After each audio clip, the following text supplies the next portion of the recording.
हे भगवान, आज तो कितना भयानक तूफान आया है। यदि इसी प्रकार बारिश होती रही तो मेरी सारी फसल नष्ट हो जाएगी। गोपाल एक बहुत ही सच्चा और ईमानदार व्यक्ति था। वह अपने बूढ़े माता पिता के साथ रहता था। पूरी रात जोर जोर से बारिश होती रहती है।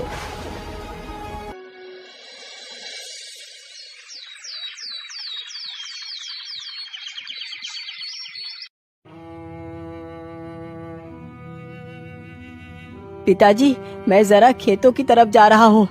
मैं अभी जल्द ही वापस आ जाऊंगा। इतना कहकर गोपाल वहाँ से निकल पड़ता है।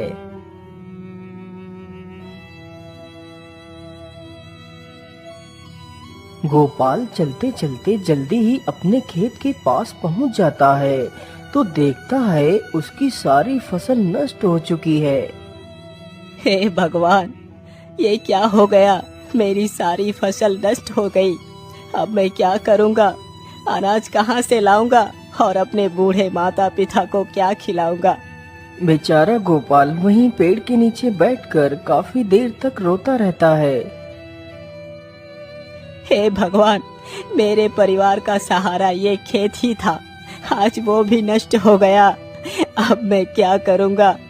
अब तो यहाँ रहकर मैं अपने माता पिता का पेट नहीं भर पाऊंगा। मैं ऐसा करता हूँ, अपने बूढ़े माता पिता को लेकर कहीं शहर को चला जाता हूँ।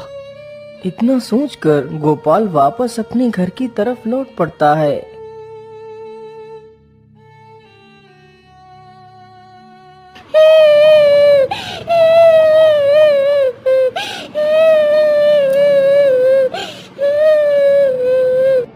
अरे, ये आवाज किसकी है?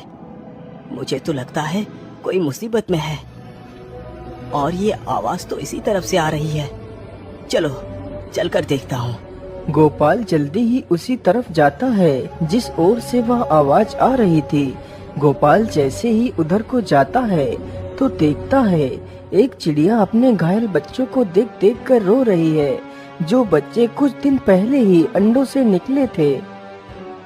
अरे चिड़िया, तुम क्यों रो रही हो और तुम्हारे इन बच्चों को क्या हो गया है? अरे भैया, मैं तुम्हें क्या बताऊं, इस तूफान ने मेरा सारा घर उजाड़ दिया। अभी कुछ दिन पहले ही मेरे बच्चों ने जन्म लिया था। उनके शरीर पर तो भी ठीक से पंख भी नहीं निकल पाए थे और आज ही उस जालिम तूफान ने मेरे बच्चों को घायल कर दिया। अरे चिड़िया, तुम दुखी मत हो, मैं तुम्हारी मदद कर देता हूँ।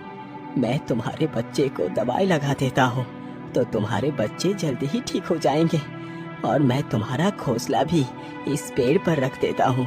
गोपाल की यह बात सुनकर चिड़िया थोड़ी सी राहत की सांस लेती है। गोपाल जल्दी से जाता है और दवाई की कुछ पत्तियां तोड़ कर लाता है और जल्दी ही उन घायल बच्चों के घाव पर लगा देता है। फिर वह जल्दी से चिड़िया का घोंसला जमीन से उठाता है और पेड़ पर रख देता है और बारी बारी से उसके दोनों बच्चों को घोंसले में बैठा देता है। यह देखकर चिड़िया खुश हो जाती है। हे दयालु इंसान, तुमने मेरे परिवार को मरने से बचा लिया। तुम मेरे लिए भगवान से कम नहीं हो। मैं तुम्हारा ये उपकार कभी नहीं भूलूंगी। अच्छा चिड़िया, अब मैं चलता हूँ। अरे रुको भैया, तुमने मेरी मुसीबत का निवारण तो कर दिया, लेकिन मैं देख रही हूँ कि तुम्हारा मुख उदासी से भरा हुआ है। क्या बात है भैया? अरे चिड़िया, जिस प्रकार इस जालिम तूफान ने तुम्हें कष्ट दिया है, उसी प्रकार उसने मुझे भी पीड़ा दी है। आज रात मेरे खेत की सारी फसल नष्ट हो गई है। उस फसल से ही मेरी सारी उम्मीदें थी और अब वो फसल भी नष्ट हो चुकी है। अब मैं क्या करूँगा? खाना कहाँ से लाऊंगा और अपने बूढ़े माता पिता को क्या खिलाऊंगा? मेरे पास खेती के अलावा दूसरा कोई साधन भी नहीं है। अब तुम ही बताओ चिड़िया, मैं क्या करूं? अरे भाई, आप दुखी ना हो। आपने मेरी इतनी मदद की है, इसलिए मैं आपकी मदद करना चाहती हूँ। मैं तुम्हें एक खजाने का रास्ता बताती हूँ, जिससे तुम्हारी गरीबी हमेशा के लिए खत्म हो जाएगी। लेकिन चिड़िया, वो खजाना है कहाँ? वह खजाना तुम्हें देवगिरी की पहाड़ियों में मिलेगा, लेकिन याद रखना, उस खजाने को देखकर यदि तुमने ज्यादा लालच दिखाया तो तुम्हें वह खजाना प्राप्त नहीं हो पाएगा। ठीक है चिड़िया, मैं तुम्हारी बात को याद रखूंगा। अच्छा, मैं चलता हूँ। इतना बोलकर गोपाल खजाने की तलाश में निकल पड़ता है।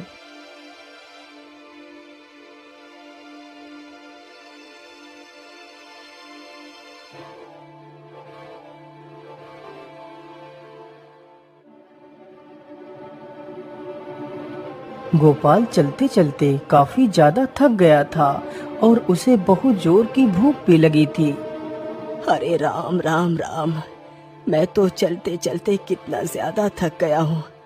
मुझे तो बहुत जोर की भूख भी लगी है, लेकिन आसपास तो कुछ खाने के लिए है ही नहीं। मैं ऐसा करता हूँ, यही आसपास ही कुछ खाने को ढूंढता हूँ। हो सकता है कि कुछ खाने को मिल जाए। इतना सोचकर गोपाल खाना ढूंढने लगता है। काफी देर तक इधर उधर भटकने के बाद उसे एक बड़ा सा पेड़ दिखाई देता है, जिसमें ढेर सारे आम लगे हुए थे। अरे, इस पेड़ में तो कितने सारे आम लगे हुए हैं। मैं जल्दी से कुछ आम तोड़ लेता हूँ।